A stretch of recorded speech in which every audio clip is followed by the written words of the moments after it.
Queridos, graças e paz, acho que nós estamos ao vivo nesse momento, né? O horário que esse vídeo vai subir aí é por volta das 7 horas da noite, quarta-feira, 21/2. Espero que todos estejam bem e nós vamos conversar um pouco biblicamente, mas também aproveitar esse tempo para nós colocarmos alguns pedidos de oração e também avisos em dia.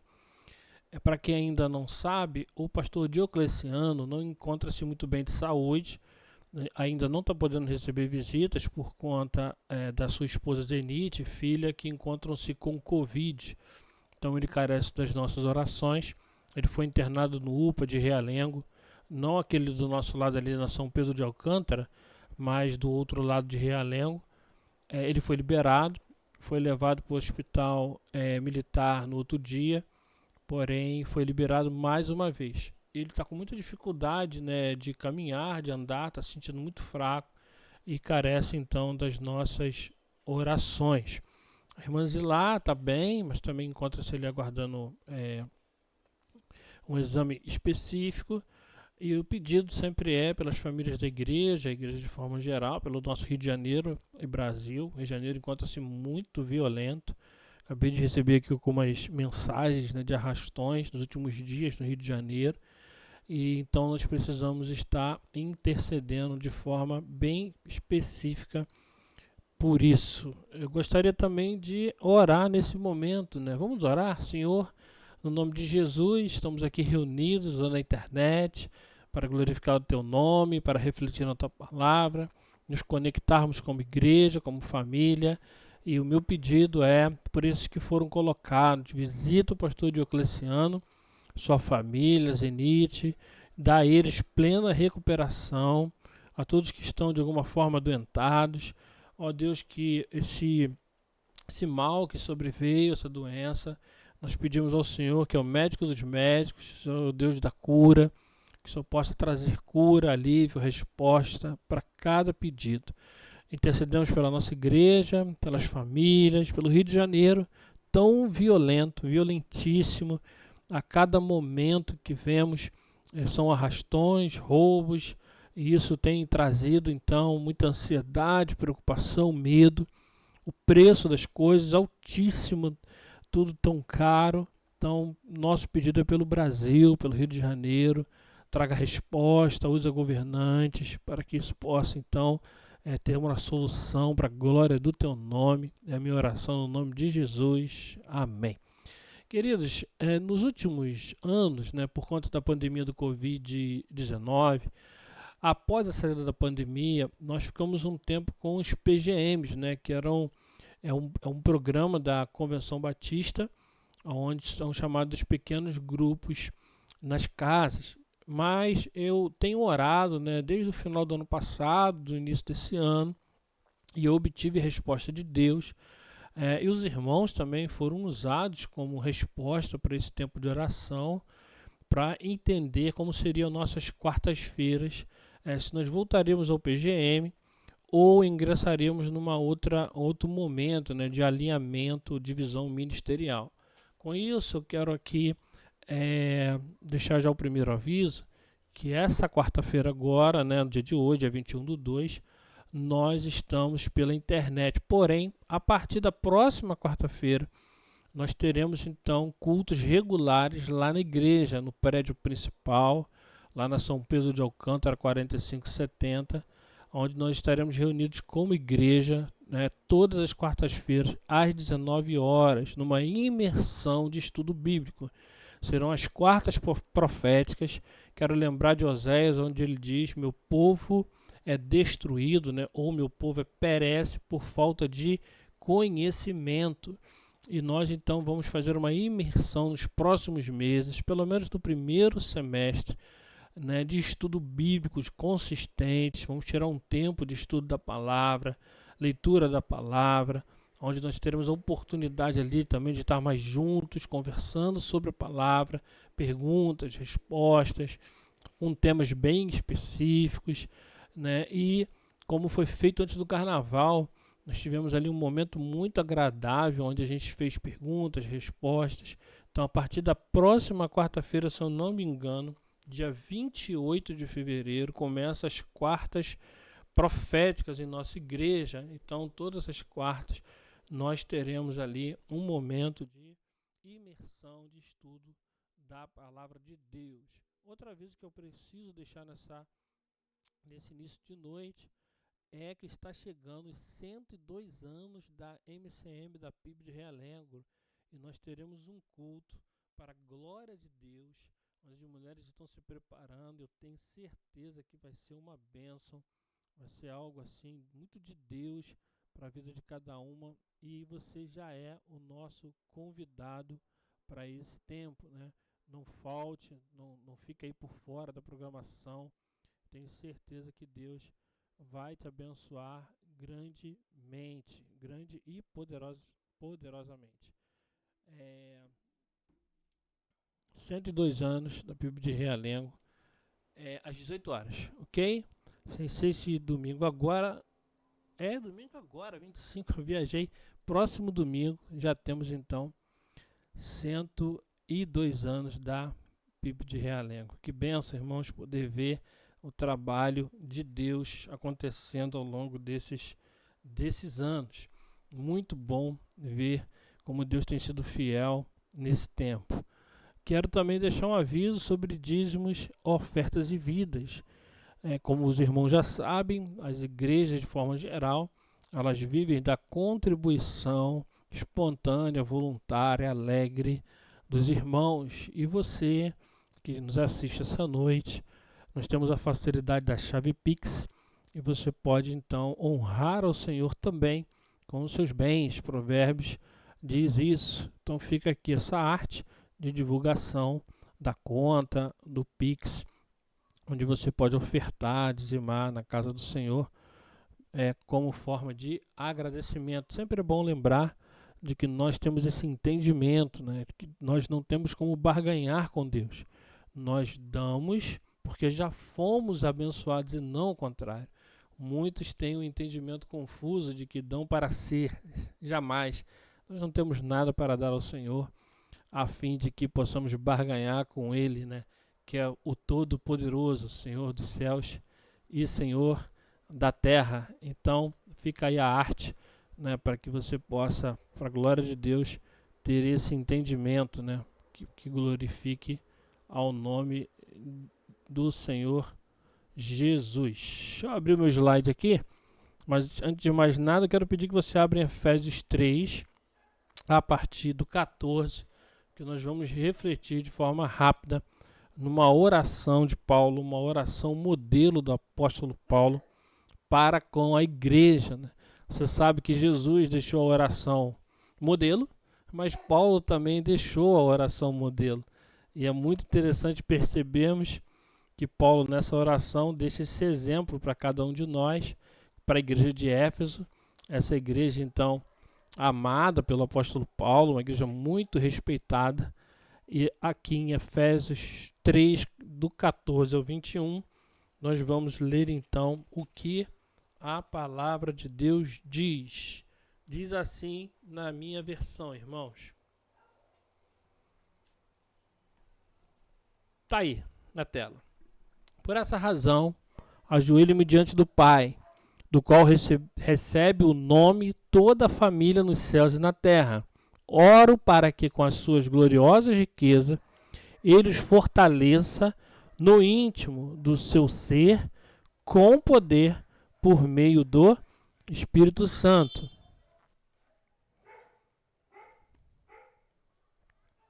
Para que Cristo habite em seus corações mediante a fé. E oro para que vocês, arraigados e alicerçados em amor, possam, juntamente com todos os santos, compreender a largura, o comprimento, a altura e a profundidade, e conhecer o amor de Cristo, que excede todo conhecimento, para que vocês sejam cheios de toda a plenitude de Deus. Aquele que é capaz de fazer infinitamente mais do que pedimos ou pensamos, de acordo com o seu poder, que atua em nós. A Ele seja a glória na igreja, em Cristo Jesus, por todas as gerações, para todos sempre. Amém. O apóstolo Paulo, autor da carta da igreja de Efésios, ele vai então, nessa oração, orar para que a igreja cresça em tudo. Quando o apóstolo Paulo escreve essa carta, ele estava na prisão. E o apóstolo Paulo tem uma característica. Quanto mais intensas tribulações que o apóstolo enfrentava, mais abundante, mais inspirador as consolações e as cartas que ele escrevia. O esforço de Paulo parece que serve para nós, nos dias de hoje, para nos fortalecer a fé e incentivar a não desistir da caminhada. O apóstolo Paulo é um exemplo para cada um de nós, de alguém que, apesar das dificuldades, e essa carta é mais uma que ele escreve em momentos de prisão, de que vale a pena e muito ser servo de Deus em qualquer tempo, apesar das lutas e dificuldades. E o apóstolo Paulo vai trazer então no versículo 14 e 15 a primeira lição. Olha o que ele diz: por essa razão dobro meus joelhos perante o Pai. Que Pai é esse? É o Abba, é o nosso Deus, de quem toda a família nos céus e na terra recebe o nome. Olha que legal, uma oração de fortalecimento espiritual. Paulo vai interceder de uma forma bem clara para o nosso entendimento de que o Pai, o Abba, é aquele que é o grande Pai da igreja. E muitas das vezes a gente não percebe, mas a igreja é uma grande família. Não apenas, irmãos, na terra, mas olha o que o apóstolo diz, nos céus e na terra. Ele está falando dessa grande família que transcende o mundo natural. Uma grande família na terra que coloca judeus e gentios naquele tempo e nos dias de hoje, toda raça, tribo e nação. Deus é o nosso Pai. Ao mesmo tempo que Ele é amoroso, Ele também é poderoso. Ao mesmo tempo que Ele é amoroso, Ele também é fogo consumidor. Mas nunca se esqueça, de que Ele é o nosso Pai. Quando Ele fala nos céus e na terra, Ele inclui judeus e gentios, tanto do Antigo quanto do Novo. Ele fala dos cristãos já falecidos, juntamente com os vivos, que nos dias atuais somos nós, a Igreja de Cristo. Nós olhamos para a igreja, a 1º de Realengo, para dar um exemplo, nos dias atuais. Eu não sei se você lembra, mas quantos irmãos já foram nos últimos anos por conta da Covid e por conta também de outras enfermidades. Eles fazem parte da nossa família. Quando nós olhamos para a lista de Hebreus 11, os heróis da fé, eles fazem parte da nossa família. Pessoas de outras nacionalidades, tribo, raça e nação, eles fazem parte da nossa família.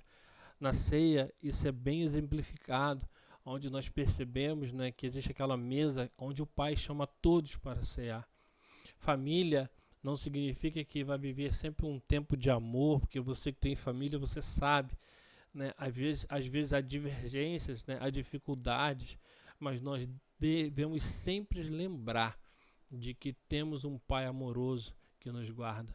E Paulo vai orar para que essa família, perceba o que ele diz: por essa razão dobro os meus joelhos perante o Pai, de que toda a família nos céus e na terra.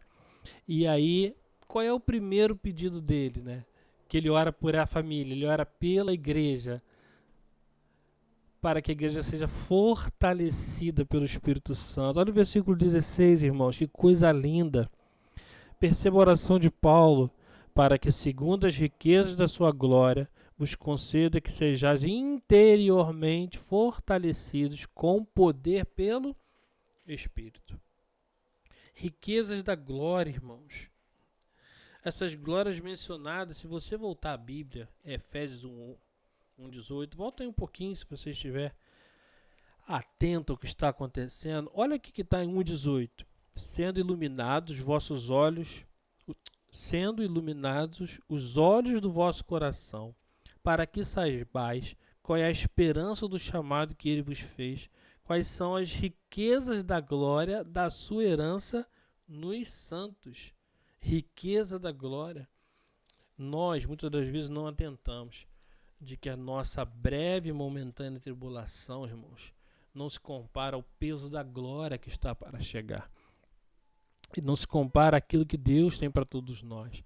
E Paulo ora para que nós sejamos fortalecidos interiormente. Perceba que ele vai dizer interiormente fortalecidos. É o lugar mais íntimo, né? É o homem interior. Só o Espírito Santo é capaz de fortalecer o homem interior. É exatamente isso, né? Contrasta com o homem exterior, né? Porque o homem exterior ele pode até ficar enfraquecido pelas doenças, pela ação do tempo, pelo cansaço, muitas das vezes pela tristeza, mas quem pode nos fortalecer é o Espírito. E a oração do apóstolo é para que uma igreja cresça, não apenas numericamente, porque quando a gente fala da família é o crescimento numérico, mas principalmente ele está falando desse crescimento de dentro para fora, é o crescimento interior, é o crescimento que vem do Espírito. É isso que nós devemos buscar, é isso que nós devemos orar. Essa é uma oração modelo para todos aqueles que querem orar pela igreja. Os discípulos certa vez disseram como devemos orar. E Jesus ensinou o Pai Nosso que está nos céus. Olhando para essa carta do apóstolo, percebemos que aí também está um modelo para que nós possamos orar pela nossa igreja, pelas nossas igrejas. Oremos, irmãos, pelo fortalecimento interior de cada membro. Cada um possa receber mais do Espírito, receber mais força interior para vencer as dificuldades do dia a dia, como nós oramos no início. A realidade do mundo em que vivemos, de guerra, de aumento de preços, de desgovernança, de violência, de tantas dificuldades, apenas o Espírito é capaz de fortalecer. Apenas o Espírito é capaz de socorrer. Apenas o Espírito é capaz de trazer paz que excede todo entendimento. E nós devemos orar pela nossa igreja, devemos orar pelos nossos irmãos, devemos orar pela nossa liderança, para que cada um, sendo fortalecido pelo Espírito, possa avançar no reino para a glória de Deus. O apóstolo Paulo ora por essa igreja, né, que ele tanto ama. Perceba no verso 17, ele continua. Oro também para que Cristo habite pela fé em vosso coração, a fim de que arraigados e fundamentados em amor, Cristo habite no coração. Olha, Paulo ora para que Cristo seja o centro do coração da igreja. Irmãos, o centro do coração da igreja, né? O coração da igreja precisa estar centrado em Cristo. Precisa estar permanentemente centrado em Cristo. Cristo precisa habitar permanentemente no nosso coração. Consequentemente, né, as implicações é que Cristo não vai habitar provisoriamente, irmãos. Quando a gente vê o apóstolo falando, né, Cristo habite pela fé em vosso coração, arraigados, essa palavra aí, arraigados, significa, irmãos, de que ele tem autoridade, ele é o dono da casa, ele é o dono do coração, ele é o dono da igreja, né? Muitas das vezes a gente não entende que ele determina os passos, é ele que determina o ritmo, é ele que determina o que é dele, né? É ele que foi o fundador, ele que morreu pela igreja, é ele que sustenta a igreja, é ele que dá poder à igreja. Sem Cristo não há igreja, né? Não existe evangelho sem Jesus. E é exatamente isso, essa implicação. Todo aquele que permanece com o coração em Cristo entende que ele é o dono da casa. Agora, quando ele é o dono, ele tem autoridade, irmãos, para reformar a casa, para administrá-la como ela quer, porque Cristo não é o visitante, mas ele é o proprietário. O problema da oração, irmãos, é quando ela é atendida, né? Às vezes a gente não percebe isso. Mas o grande perigo da oração é ser atendida. Então, quando Paulo fala para que Cristo habite no coração da igreja, e a começar em mim, né? Porque nós precisamos chamar essa responsabilidade para cada um de nós. Nós somos igreja, mas eu também sou igreja. Cristo tem que habitar no meu coração. Então, ele é o dono. Quero lembrar que Paulo também vai dizer, já não vivo eu, mas Cristo vive em mim. Morto, irmãos, não tem mais vontade, não tem mais desejo. Nós morremos para que Cristo vivesse em nós. Nós somos muitas das vezes cercados de muitos desejos, né? Muitas vontades, muitos questionamentos.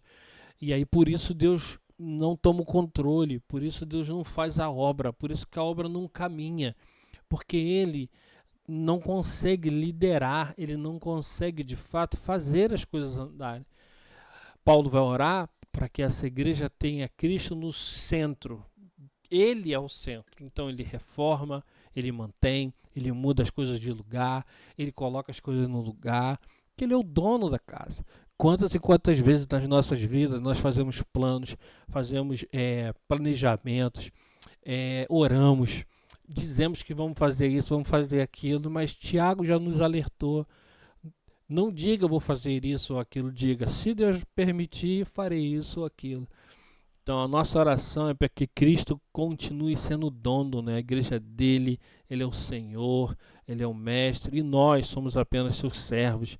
Nós não temos mais vontade, ele agora é o nosso Senhor, né? No grego o nosso mestre, o nosso amo. Então essa é a oração do apóstolo Paulo.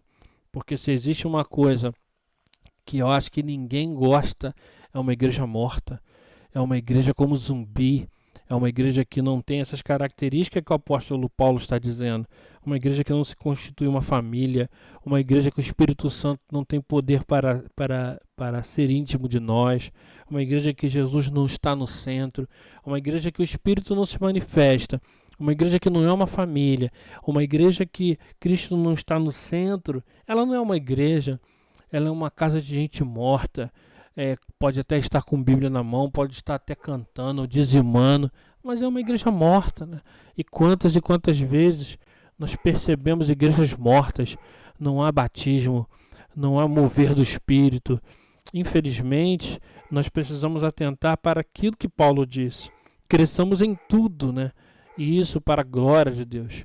Por último, o apóstolo Paulo, no versículo 17 e 19, se você quiser ler no texto, do 17 ao 19, vai dizer assim, 18, vós seja possível compreender, juntamente com todos os santos, a largura, comprimento, altura, profundidade desse amor.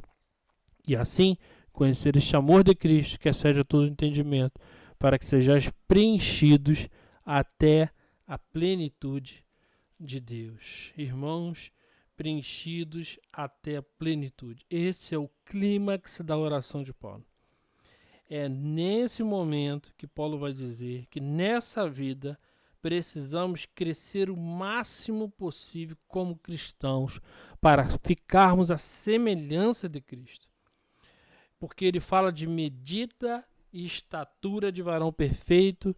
Se você andar um pouquinho na sua Bíblia, 4:13 diz assim: até que cheguemos à unidade de fé e do pleno conhecimento do Filho de Deus, ao estado de homem feito, à medida da estatura da plenitude de Cristo. Irmãos, aqui está o clímax. Esse deve ser o alvo, né? Chegamos à unidade, chegamos ao estado de plenitude. O que o Paulo está dizendo é que nós devemos juntos sermos como Cristo, para quando as pessoas olharem para a igreja possam ver Cristo. Por que tantas pessoas hoje dizem assim: não quero saber de igreja não, por causa das decepções, né? Muitas vezes é desculpa, sim, né? São desculpas, mas de fato, algumas vezes, a igreja decepcionou demais pessoas. Mas quando a gente vê uma igreja madura, né? Uma igreja que entende o propósito, isso traz implicações. O que é uma igreja madura, irmãos? É uma igreja amorosa, né? Esse amor, essa vivência do dia a dia, isso pode muito bem ser exemplificado em Atos 2, a partir do 42, que diz assim: perseveravam na doutrina, no partir do pão, nas orações de casa em casa. O que significa isso, né? Investimento no outro, né? Esse exemplo, né, de uma igreja é uma igreja que tem comunhão. Outra, paciência um para com os outros. Olha o que diz Efésios 4, de 1 a 3. Eu, prisioneiro do Senhor, peço-vos que andeis de modo digno do chamado que recebeste. Ele está falando para quem? Para a mesma igreja, a igreja de Efésios. Existe um chamado para a igreja, irmãos. Chamado para mim, chamado para você, para todos nós. Isso não é um chamado específico, isso é um chamado geral. Que chamado é esse que o apóstolo Paulo fala?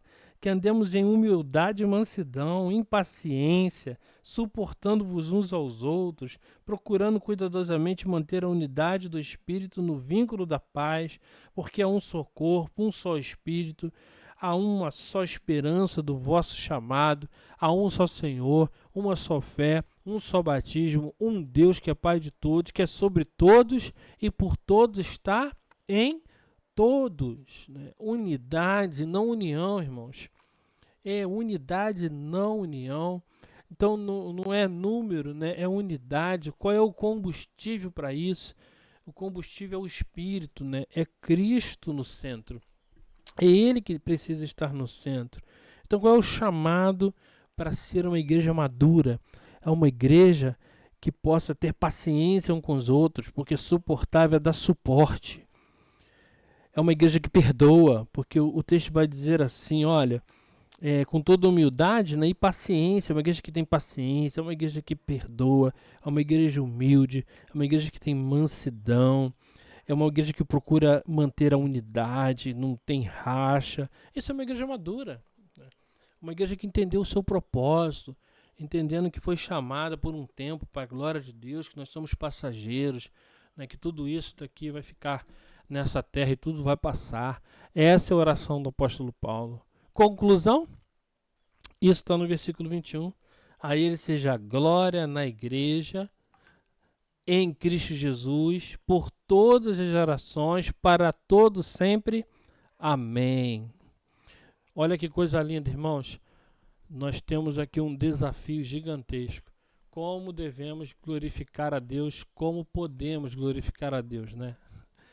Aí talvez fique a pergunta, poxa, gostaria tanto de glorificar a Deus, quando nós, de alguma forma, entendemos que esse é o chamado de Deus para a nossa vida, esse é o chamado que Deus tem para nós glorificamos a Deus, não é pelo que fazemos, né? Pelo contrário, é pelo aquilo que Deus nos chamou para fazer.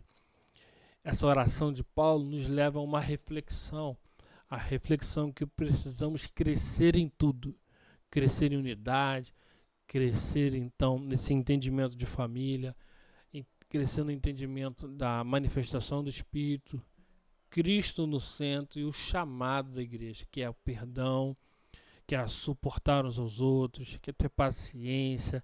Quando isso acontece, nós somos uma igreja madura. Qual é então a implicação disso, o resultado disso, a conclusão óbvia? A glória de Deus é manifestada. Para aqueles que querem manifestar a glória de Deus, entenda que você faz parte de uma grande família. Entenda que nós precisamos ouvir a voz do Espírito, que nós precisamos deixar Cristo agir. Ele é o dono da igreja e fazer a nossa parte, né? Cumprir o nosso chamado, que é basicamente ser um cristão de verdade. Que Deus abençoe essa palavra, que ela encontre guarita no nosso coração e que não sejam só palavras, que possamos todos juntos cumprir o ID de Jesus para a glória do seu nome. Só quero então reforçar, antes de orar para terminar, os avisos, né? O aviso principal, a partir da próxima semana, todas as quartas-feiras, teremos então as quartas proféticas, onde para a glória de Deus estaremos reunidos para glorificar o nome de Jesus. E no próximo domingo à noite, 18 horas, aniversário da MCM, 102 anos. Chama aí mais uns 10 ou 20 e vamos juntos adorar a Deus para a glória de Jesus. Amém? Fica na paz. Deus te abençoe.